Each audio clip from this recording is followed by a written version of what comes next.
आज की इस दौड़ती भागती दुनिया में हम इतने व्यस्त हो गए हैं कि खुद को भूलने लगे हैं। हमारे मन में विचारों का ऐसा तूफान चलता रहता है कि हमें शांति से बैठने का मौका ही नहीं मिलता। जब कभी थोड़ा समय मिलता है और हम शांति से बैठना चाहते हैं, तो भी हमारे दिमाग में हजारों ख्याल दौड़ने लगते हैं। नतीजतन हम यह भी भूल जाते हैं कि शांति से बैठने का असली मतलब क्या है।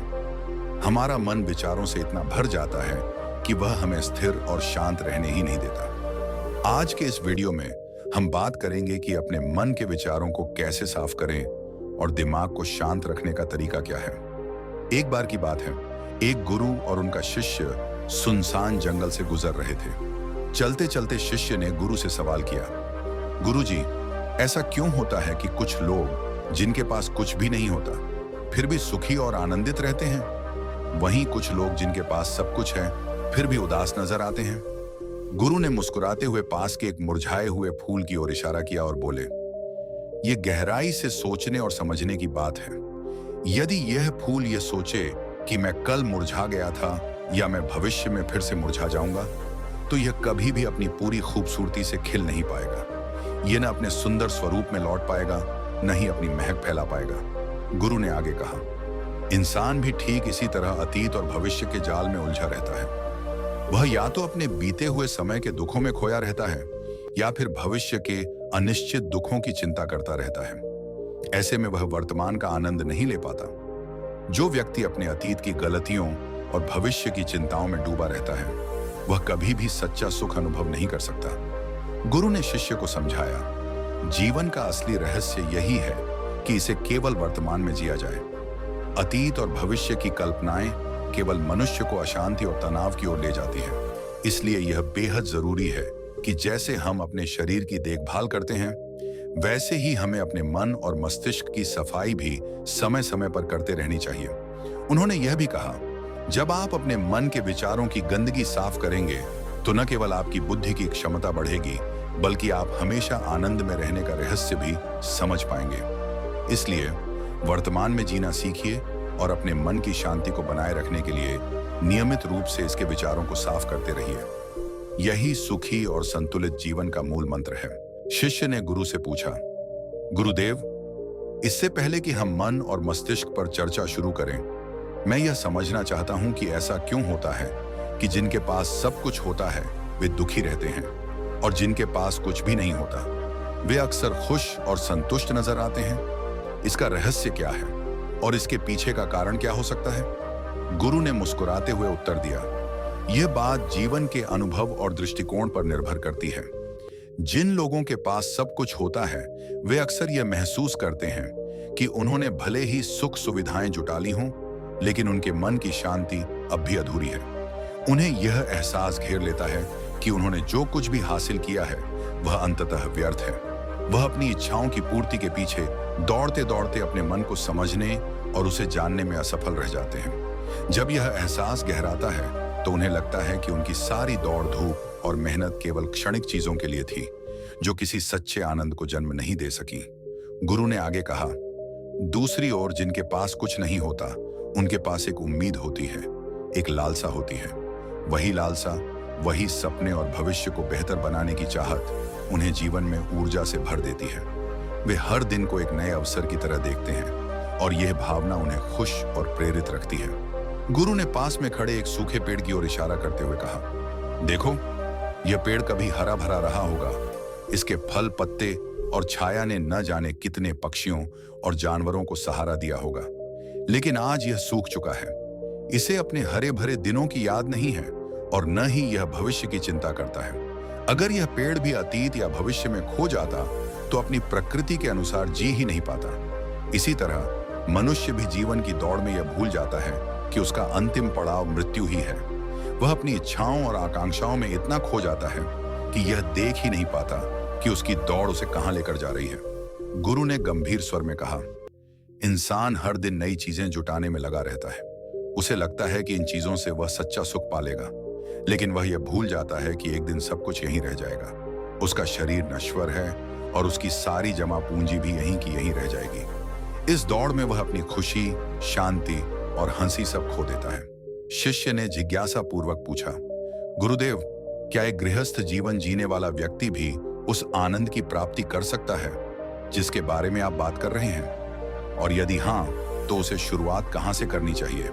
गुरु ने मुस्कुराते हुए उत्तर दिया, बिल्कुल कर सकता है। गृहस्थ जीवन में रहकर भी सच्चा आनंद पाया जा सकता है। अगर हर व्यक्ति योगी बनने का संकल्प ले ले, तो प्रकृति का संतुलन बिगड़ जाएगा। इसलिए जरूरी है कि हम जीवन में अपने कर्तव्यों को निभाते हुए अपने मन और मस्तिष्क को शुद्ध रखने की दिशा में प्रयास करें। गुरु ने आगे समझाया, एक सच्चा योगी वही है जो जीवन के गहरे रहस्यों की खोज करता है। वह समझता है कि सुख और आनंद बाहरी चीजों में नहीं, बल्कि हमारे भीतर छिपा है। जब यह खोज पूरी होती है, तो उसे पता चलता है कि गृहस्थ जीवन में रहते हुए भी आत्मिक शांति और आनंद प्राप्त किया जा सकता है।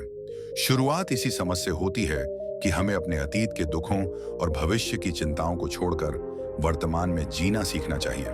गुरु ने अंत में कहा, यदि आप अपने मन और मस्तिष्क को शांत और निर्मल रखना सीख लेंगे, तो आप सच्चे आनंद का अनुभव कर पाएंगे। जीवन को सरल बनाइए, वर्तमान में रहिए और अपने कर्तव्यों को पूरी ईमानदारी से निभाते हुए अपने भीतर के सुख को खोजिए। यही सच्चे आनंद का रहस्य है। गुरु ने युवक से कहा, जीवन को बेहतर बनाने के लिए मन और मस्तिष्क की सफाई बेहद जरूरी है। लोग अपने शरीर का तो ख्याल रखते हैं, लेकिन मन और मस्तिष्क की सफाई की अनदेखी करते हैं। यही वजह है कि समय के साथ उनका मन और मस्तिष्क थकान से भर जाता है। इसमें नई ऊर्जा और ताजगी नहीं बचती और इसका परिणाम उदासी और असंतोष के रूप में सामने आता है। फिर गुरु ने विस्तार से समझाते हुए कहा, हर इंसान के जीवन में कुछ घटनाएं ऐसी होती हैं जो उसके मन और मस्तिष्क पर गहरी छाप छोड़ जाती हैं। ये घटनाएं इंसान के मन में गांठ बना लेती हैं, जो उसके विचारों और निर्णयों को प्रभावित करती हैं। उदाहरण के लिए, यदि किसी ने आपको धोखा दिया है, तो आप उस व्यक्ति की एक छवि बना लेते हैं और भविष्य में उसी छवि के आधार पर दूसरों का मूल्यांकन करने लगते हैं। यह भ्रमित दृष्टिकोण इंसान को सत्य को देखने से रोकता है। शिष्य ने ध्यानपूर्वक सुना और पूछा, गुरुदेव, इन घटनाओं के प्रभाव से मुक्त होने का तरीका क्या है? गुरु ने उत्तर दिया, इन घटनाओं से मुक्त होने का सबसे सरल उपाय है कि अपने मन की भावनाओं को व्यक्त करना सीखो। उन्हें अपने अंदर दबाकर मत रखो। जब तुम अपनी भावनाएं किसी के सामने व्यक्त करते हो, तो तुम्हारा मन हल्का हो जाता है। जो लोग अपनी भावनाओं को व्यक्त नहीं करते, वे भीतर ही भीतर दुख और तनाव में जीते हैं। चलते चलते शिष्य अचानक रास्ते में पड़े एक कांटे पर पैर रख बैठा और वह उसके पैर में चुभ गया। गुरु ने कांटा निकालते हुए शिष्य से पूछा, बताओ, इस घटना के लिए तुम किसे जिम्मेदार मानते हो? क्या मुझे, जो तुम्हें बातें सुना रहा था, या खुद को, क्योंकि तुम ध्यान नहीं दे रहे थे, या फिर उन लोगों को जिन्होंने कांटे बिछाए? शिष्य ने गहराई से सोचा और उत्तर दिया, गुरुदेव, इसमें मेरी ही गलती है। अगर मैं चलते समय ध्यान देता और होशपूर्वक रहता, तो यह कांटा मुझे नहीं चुभता। इसका दोष न आपके ऊपर है, न कांटों पर। यह मेरी ही लापरवाही का परिणाम है। गुरु ने मुस्कुराते हुए शिष्य की पीठ ठपठपाई और कहा, जीवन में इसी जागरूकता की जरूरत है। जब हम अपनी जिम्मेदारी स्वीकार करते हैं, तो हम अपनी गलतियों से सीख पाते हैं। और सबसे महत्वपूर्ण बात, हमें अपने मन को हल्का रखना चाहिए। किसी भी बात को अंदर दबाकर रखने से मन भारी हो जाता है और हमारा जीवन बोझिल बन जाता है। गुरु ने अंत में कहा, जो अपनी भावनाओं को सही तरीके से व्यक्त करना सीखता है, वही अपने मन और मस्तिष्क की सफाई कर पाता है। ऐसा व्यक्ति जीवन में सच्ची शांति और आनंद प्राप्त करता है। यही गृहस्थ जीवन में भी संतोष का सबसे बड़ा रहस्य है। गुरु ने शिष्य से कहा, कुछ लोग ऐसे होते हैं जो अपने मन की बात कभी किसी से साझा नहीं करते। चाहे उनके साथ कुछ भी अच्छा हो या बुरा, वे उसे भीतर ही दबाए रखते हैं। ऐसे लोग अंदर ही अंदर घुटते रहते हैं और उनकी भावनाएं उन्हें धीरे धीरे अंदर से खा जाती हैं। इसके विपरीत कुछ लोग ऐसे भी होते हैं जो अपनी भावनाओं को रोक नहीं पाते। उनके साथ जो भी होता है, वे तुरंत उसे दूसरों के सामने व्यक्त कर देते हैं। तुमने खुद भी अनुभव किया होगा कि जो लोग अपनी भावनाओं को व्यक्त कर देते हैं, वे जीवन में अधिक खुश और आनंदित रहते हैं। गुरु ने आगे कहा, प्राकृतिक रूप से आई हुई किसी भी भावना को कभी दबाना नहीं चाहिए। यदि हम अपनी भावनाओं को रोकते हैं, तो वे हमारे मन और शरीर को नुकसान पहुंचाने लगती हैं। यदि तुम्हारा मन किसी दुखद घटना पर रोने को कहता है, तो बिना झिझक रो लो। रोने से मत डरना, इसे पूरी तरह बाहर आने दो। यदि तुम्हारा मन किसी खुशी की घटना पर नाचने या गाने को कहता है, तो नाचो, गाओ। अपनी भावनाओं को जितना व्यक्त करोगे उतना हल्का महसूस करोगे। गुरु ने समझाते हुए कहा, देखो, तेजी से बहता हुआ पानी अपने रास्ते में आने वाली बाधाओं को तोड़ देता है। उसी प्रकार यदि तुम अपनी भावनाओं को बहने दोगे तो वे तुम्हारे मन के अंदर जमी हुई सारी गंदगी और अड़चनों को हटा देंगी। जैसे नदी का पानी साफ होता है, वैसे ही तुम्हारा मन भी साफ और हल्का हो जाएगा। शिष्य ने पूछा, लेकिन गुरुदेव, कई बार हम अपनी भावनाएं इसलिए व्यक्त नहीं करते क्योंकि हमें डर लगता है कि सामने वाला क्या सोचेगा।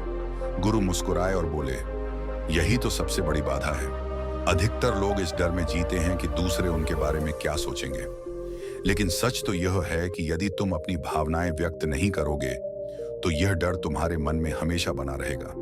अगर तुम एक बार हिम्मत करके अपनी भावनाओं को किसी भरोसेमंद मित्र के साथ साझा करोगे तो तुम्हारा पूरा जीवन बदल सकता है। तुम्हारा मन हल्का हो जाएगा और तुम एक सुखी जीवन जी सकोगे।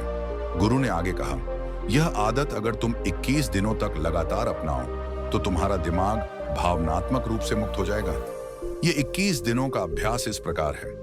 पहला दिन, अपने मन में जो भी है उसे दबाना बंद करो। यदि किसी के बारे में अच्छा सोचते हो तो उसे व्यक्त करो। यदि बुरा सोचते हो तो भी उसे साफ साफ कहो। परिणाम की चिंता मत करो, सिर्फ अपने मन को हल्का करने पर ध्यान दो। दूसरा दिन, हर दिन अपने सबसे करीबी व्यक्ति से बात करो और अपनी भावनाओं को साझा करो। धीरे धीरे यह आदत तुम्हारे अंदर साहस पैदा करेगी। तीसरा से 21वां दिन, नियमित रूप से अपनी भावनाओं को व्यक्त करने का अभ्यास करो। चाहे वह छोटी बातें हों या बड़ी, उन्हें मन में दबाकर मत रखो। गुरु ने कहा, 21 दिनों तक इस प्रक्रिया का पालन करो और देखो कैसे तुम्हारा मन स्वच्छ और मुक्त हो जाएगा। यह अभ्यास न केवल तुम्हें मानसिक शांति देगा बल्कि तुम्हें अंदर से मजबूत और आत्मविश्वासी भी बनाएगा। गुरु ने शिष्य से कहा, शिष्य, जब तुम किसी व्यक्ति के बारे में वह सब कह सको जो तुम वास्तव में उसके बारे में सोचते हो, तब तुम्हारा आत्मविश्वास एक नई ऊंचाई पर पहुंच जाएगा। यह प्रक्रिया तुम्हारे मन के सारे दोषों को दूर कर देगी। हाँ, यह सच है कि इस मार्ग पर तुम्हें कई चुनौतियों का सामना करना पड़ेगा, लेकिन याद रखना, जहां चुनौतियां नहीं होती वहां कोई अभ्यास भी नहीं होता। सच्चा अभ्यास हमेशा चुनौतियों से भरा होता है और यही चुनौतियां तुम्हें सत्य वचन बोलने की आदत सिखाती हैं। गुरु ने आगे कहा, अक्सर हम दूसरों को प्रभावित करने के लिए वही बातें कहते हैं जो उन्हें सुनने में अच्छी लगती हैं, लेकिन हम वह नहीं कहते जो हम सच में उनके बारे में सोचते हैं। यही हमारी सबसे बड़ी भूल होती है। ऐसा करने से हमारा पूरा व्यक्तित्व झूठ का सहारा लेने लगता है और हमारा अस्तित्व कमजोर पड़ जाता है। अपनी भावनाओं को व्यक्त करते समय यह जरूर समझो कि तुम्हारे अंदर जो भावनाएं उठ रही हैं, उनके पीछे की वजह क्या है। उदाहरण के लिए, यदि एक नौकर अपने मालिक के काम को सही ढंग से पूरा नहीं कर पाता और मालिक उसे डांटता है, तो नौकर के मन में क्रोध की भावना उत्पन्न हो सकती है। लेकिन नौकर को समझना चाहिए कि मालिक का डांटना उसकी जिम्मेदारी का हिस्सा है। वहीं यदि नौकर पूरी मेहनत से काम करता है और फिर भी मालिक उसे अनुचित रूप से डांटता है, तो नौकर को अपने मन की बात खुलकर कहनी चाहिए, बिना यह सोचे कि इसका क्या परिणाम होगा।